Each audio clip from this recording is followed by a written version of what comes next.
They started off doing covers and stuff, but they started off doing more shows overseas, like, and you grow your fan base.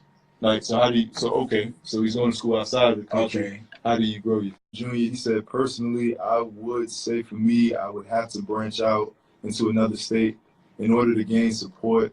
I'm from Louisiana. Shout out to you. You're comfortable where it's like, man, I can do this, I can do that, I can do that. You know what I'm saying? So it takes time, man. Like I told him earlier in the show, like to one Yachty, it's 20,000 me's. You know what I'm saying? So you can't be focused on like the overnight blowing up or thinking just because you made a dope song, it's over. Like, man, one thing that made me, you know what I'm saying, want to take not necessarily take the longer route, but understand that sometimes it doesn't happen overnight, is Fetty Wap, you know what I'm saying, Trap Queen.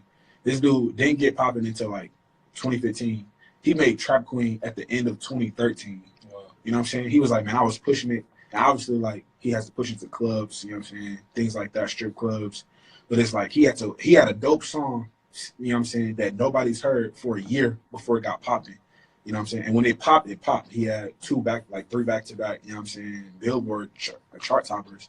But at the end of the day, like, you know how many times, like, he probably thought, like, it's about to pop. You know what I'm saying? It didn't. You know what I'm saying? He was still sharing cup noodles with his homeboy. You know what I'm saying? But he's sitting on a dope song.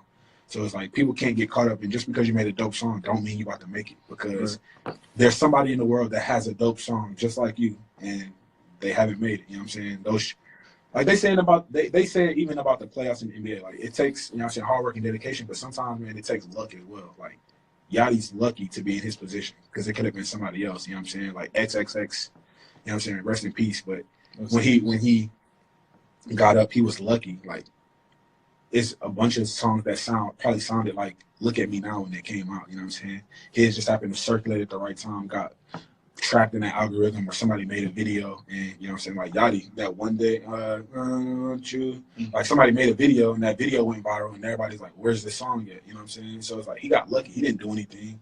He just got lucky at that time, but he probably was working hard, dedicating his time. But he had only been rapping for like 6 months, you know what I'm saying? Yeah.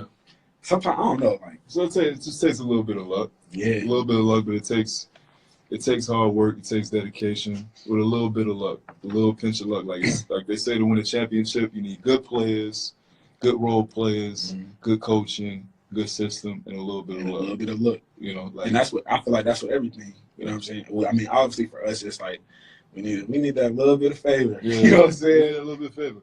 You know, and so to wrap it up here in a few. Shout out to everybody that's tuned in. Shout out to everybody. Get to a couple more. I Am Medicine said he fell in love with the process. Fact. Shout out to I Am Medicine. We got one more question. What was your original take on music and the money-making business once you started? What have you learned now? What advice would you give to someone who is looking to do this in college? Must have tuned in a little late. What was your original take on music and the money-making business? My original take on music and the money-making business was I was trying to hoop.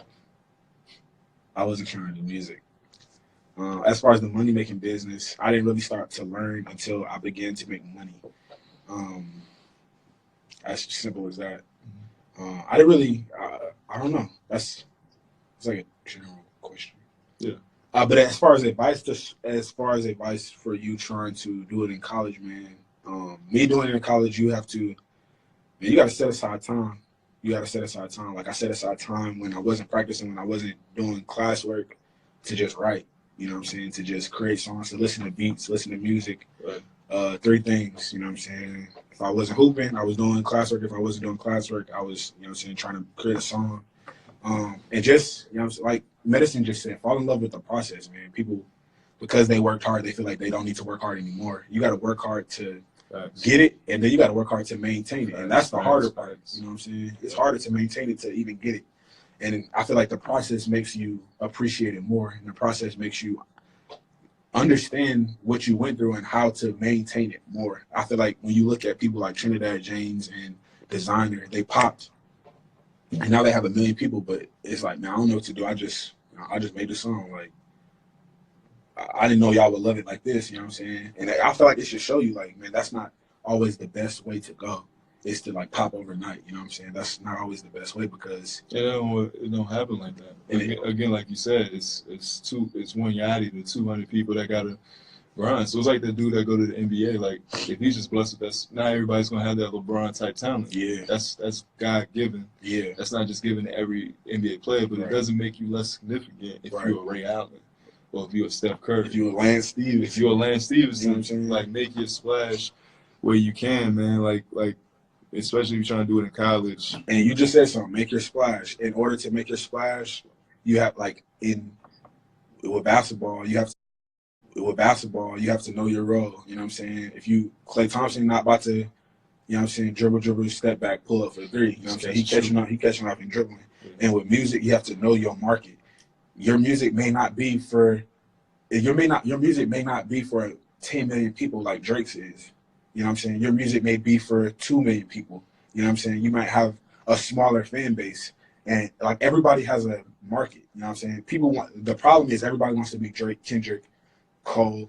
Your talent may not, you know what I'm saying, warrant that. You know what I'm saying? Like, and that's okay. You just have to be okay with that and do what it is your talent does warrant. You know what I'm saying? I feel like people gotta understand what their market is and attack it. You know what I'm saying? I'm not going to like I was saying at the beginning, like me and Dom was talking about, we feel like our music isn't for some people, but the general consensus of the sound for the town is different than our sound. You know what I'm saying? We do have supporters here. We do have people that love our music here, but the general consensus is street. You know what I'm saying? And that's okay. It's fine. You have dope street rappers here. You know what I'm saying? You got Cuddy, you got David Puffin, you got, you know what I'm saying, so many other, you know what I'm saying, A-Star, so many other dudes. And that's fine. You know what I'm saying? It would work the same for them. Their music may not pop off in the market like, you know what I'm saying, Cali's. You know what I'm saying? Their music may not pop off in the market like, I don't know. It just depends. You know what I'm saying? Yeah. Like Virginia, their music may not pop off in that. Like DMV, you know what I'm saying? You have go-go music, things like that. And my phone definitely died. Things like that. So just exit out of. Yeah, my phone died. So good. Shout out to everybody that's still tuned on. Parris' phone died, so we still here. All right, one more comment, then we'll get out of here. I believe it's harder to support local artists because once they get a fan base, they get Hollywood and don't interact as much before with P. Presence. So with P, to have more of a presence, I would support. To P, have more of a presence, I would support. All right. Wave Lala said, where do you see yourself in 5 to 10 years? And when you get to the top, what will you do? 5 to 10 years, I see, you know what I'm saying? I see myself in a position more so to put other artists in positions to start their career. You know what I'm saying? I feel like that's where my mind is going. Outside of my music, I want to, kind of like what we're doing now, just giving. I feel like people need information, especially in a time like this where you can, it's a DIY, you know what I'm saying, generation. You can do it yourself. You can build your own fan base. You can really start your own business from literally sitting at home. People just need information. People need people around them to give them more ideas.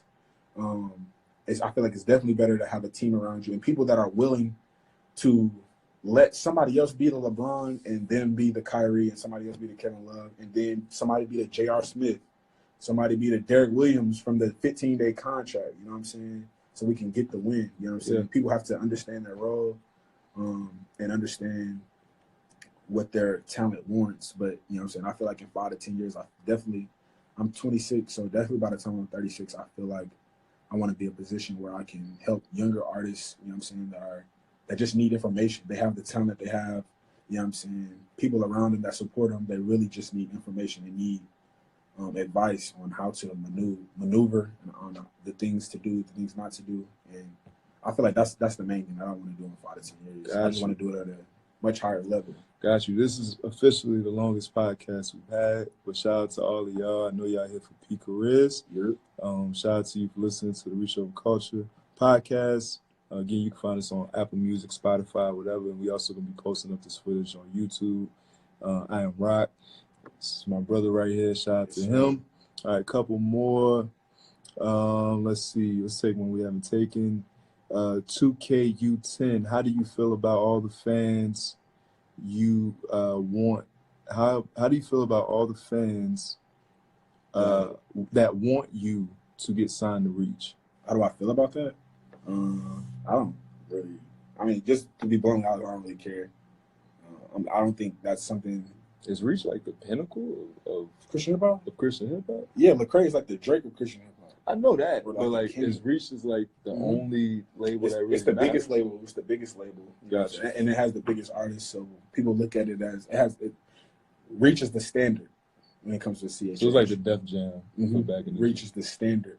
But for me, I mean, if it's the right thing, if it's the right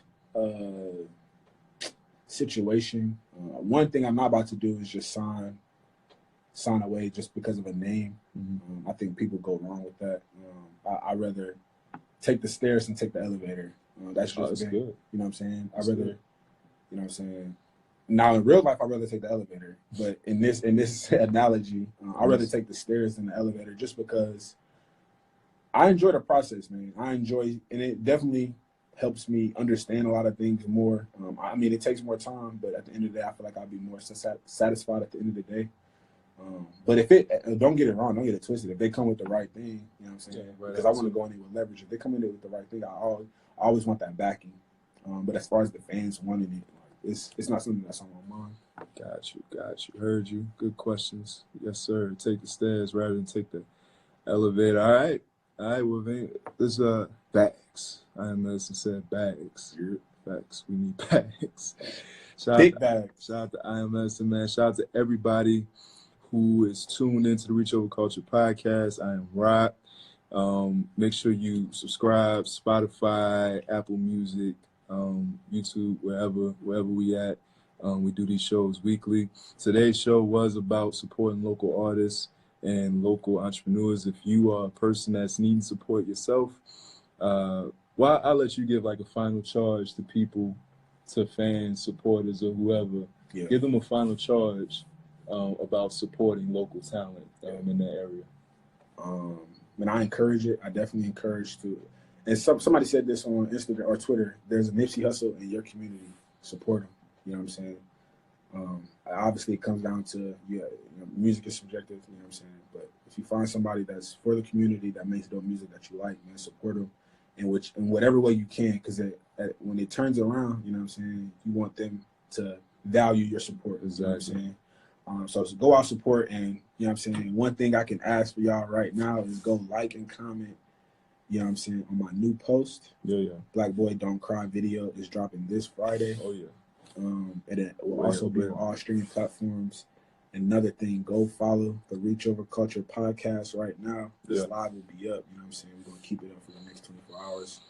Go support your local artists. You know what I'm saying? Support the artists that you still do. You know what I'm saying? Support them to the fullest.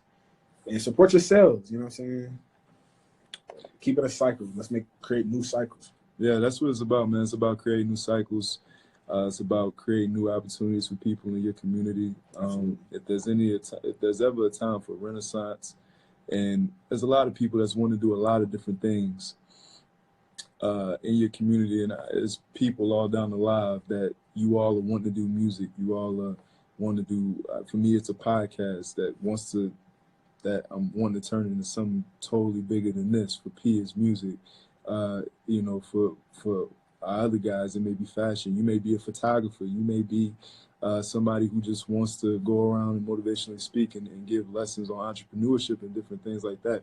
If you call somebody your friend, and if you say you are, now don't do this for the ops. If you got ops, then I don't suggest you support your ops. But if you got people that are your friends and people that you love, spend the $10 to get the music. Spend the $30 to go to a conference that somebody is throwing. Shout out to Lee, where the Lee Scott to be in Tulsa, downtown. He's throwing a